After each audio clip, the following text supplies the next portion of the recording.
हम करके दिखाते हैं।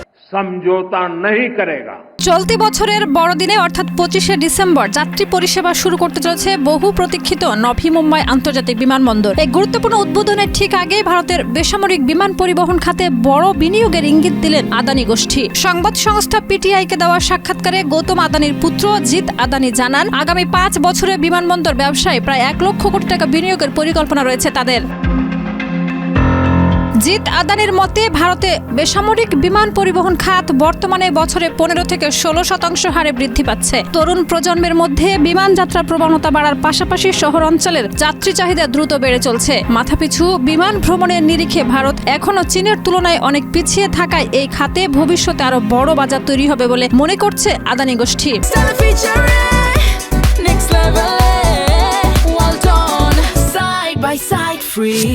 নভি মুম্বাই আন্তর্জাতিক বিমানবন্দর নির্মাণকারী সংস্থা নভি মুম্বাই ইন্টারন্যাশনাল এয়ারপোর্ট লিমিটেডের 74% মালিকানা রয়েছে আদানি গোষ্ঠীর হাতে। প্রায় 19,650 কোটি টাকা ব্যয়ে নির্মিত এই বিমানবন্দর বর্তমানে বছরে 2 কোটি যাত্রী পরিবহনে সক্ষম হলে ভবিষ্যতে তা বাড়িয়ে 9 কোটি করার পরিকল্পনা রয়েছে। এর ফলে আন্তর্জাতিক উড়ানের সংখ্যা উল্লেখযোগ্যভাবে বাড়বে বলে আশা করা হচ্ছে।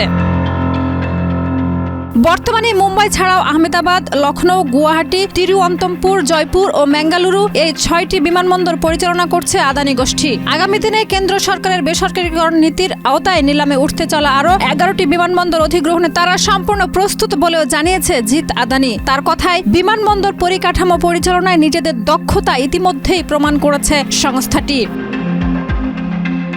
তবে এই বিপুল বিনিয়োগ ও একের পর এক বিমানবন্দর আদানি গোষ্ঠীর হাতে যাওয়া নিয়ে রাজনৈতিক বিতর্কও তীব্র হয়েছে। কংগ্রেস সহ বিরোধী দলগুলির অভিযোগ, কেন্দ্র সরকার দেশের গুরুত্বপূর্ণ সম্পদ বেসরকারীকরণের নামে একটি নির্দিষ্ট শিল্প গোষ্ঠীকে বিশেষ সুবিধা দিচ্ছে। অন্যদিকে আদানি গোষ্ঠীর দাবি, দেশের বিমান পরিবহন ব্যবস্থায় আধুনিকীকরণ এবং ভবিষ্যৎ যাত্রী চাহিদা মেটাতেই এই লগ্নি অপরিহার্য।